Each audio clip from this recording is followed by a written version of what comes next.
नमस्कार दोस्तों, मैं स्वर्णलता विश्वफुल, मेरे चैनल कूड़ा कचरा पर। दोस्तों, मेरे हाथ में प्रेम एस गुज्जर की फिलोसफर्स स्टोन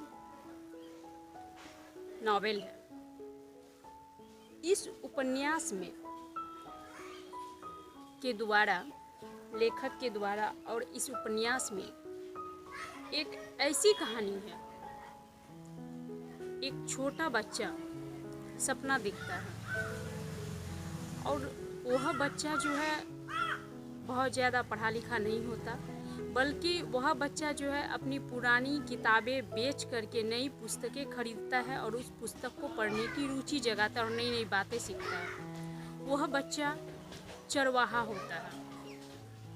अपने पिता के द्वारा किए गए कार्यों को वो आगे बढ़ाता है और गाय चराते चराते वह प्रतिदिन रात्रि के समय सोते समय सपना देखता है कि वह एक दिन जो है आर्यावर्त का राजा बनेगा। और इस तरह उस सपने के पीछे वह चिंतित रहता है। कहानी ज्यों-ज्यों आगे बढ़ती है वह सपना उसकी नियति बनती जाती है, अर्थात भाग्य। और भाग्य के द्वारा जो नियति उसके माध्यम से लिखा गया है, इसे पूरा करने के लिए, उस सपने को पूरा करने के लिए वह एक बच्चा जो चरवाहा रहता है, दिन प्रतिदिन आगे बढ़ता जाता है, अपने कार्यों को करता जाता है। इस तरह से वह किसी मठ में चला जाता है, मुखिया के पास जाता है और अपने उस सपने को किस तरह से पूरा करता है, उसकी कहानी है प्रेम एस गुज्जर की फिलोसफर्स स्टोन, अर्थात पारस पत्थर।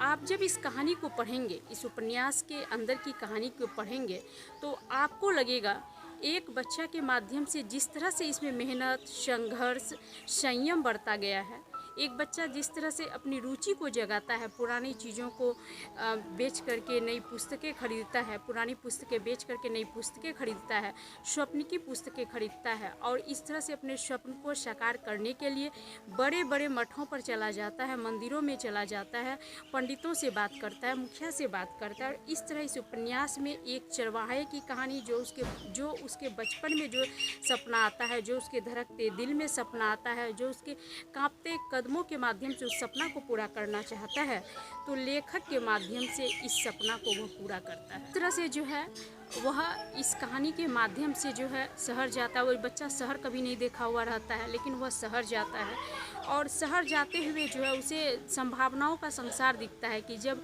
और वहाँ पूछता भी है मुखिया से कि क्या ऐसा हो सकता है कि यह जो हम सपना देखे हैं आर्यावर्त का मैं राजा बनूंगा, क्या वह सपना सच में है। तो वह भी समझाता है किस तरह से कि इस सपने को अगर पूरा करना है, तुम्हारी जो नियति है उसको पूरा करना है, तो उसके विषय में तुम्हें सोचना होगा, उसके पीछे तुम्हें कार्य करना होगा, तब वह जा कर के सपना पूरा होगा। अगर तुम वर्तमान में सोच रहे हो कि तुम जो है चरवाहा हो, तो तुम चरवाहा ही रहोगे, वो तुम्हारा भविष्य और उस भविष्य के विषय में सोच। किस तरह से लड़का जो है अपने उस जादुई सपने को पूरा करता है। और पढ़ते पढ़ते दोस्तों आपको ऐसा लगेगा कि आप जो है हैरी पॉटर की कहानी पढ़ रहे हैं, हैरी पॉटर को पढ़ रहे हैं। तो इस तरह से जो है J.K. रॉलिंग के द्वारा लिखा गया हैरी पॉटर उपन्यास की आपको याद दिला देगी। तो कहानी की कुछ चीज़ें मैं आपको बताऊं। लड़के ने केवल पंडित को छोड़कर अपने सपने के बारे में किसी को नहीं बताया, किंतु अब उसे मुखिया को बताना ही होगा। उसने सोचा शायद ये मेरी कोई मदद कर सके। उसने आसपास देखा, कोई उसकी बात सुन तो नहीं रहा।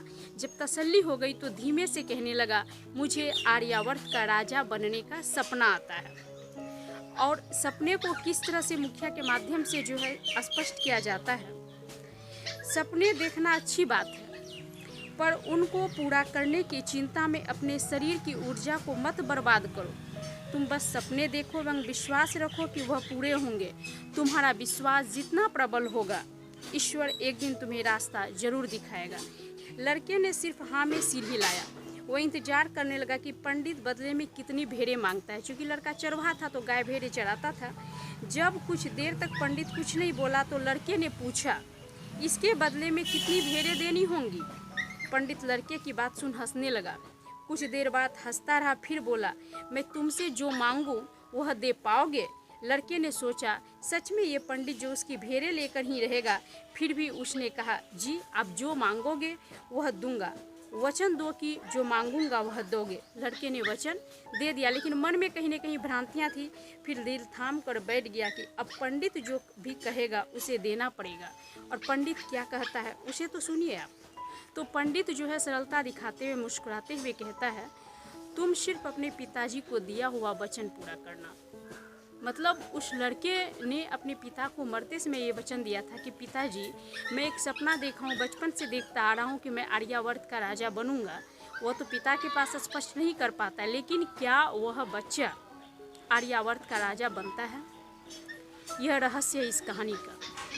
क्या उसकी प्रेमिका जो इस कहानी में रहती है, इस नॉवेल में रहती है, वह किस तरह से मिलती है?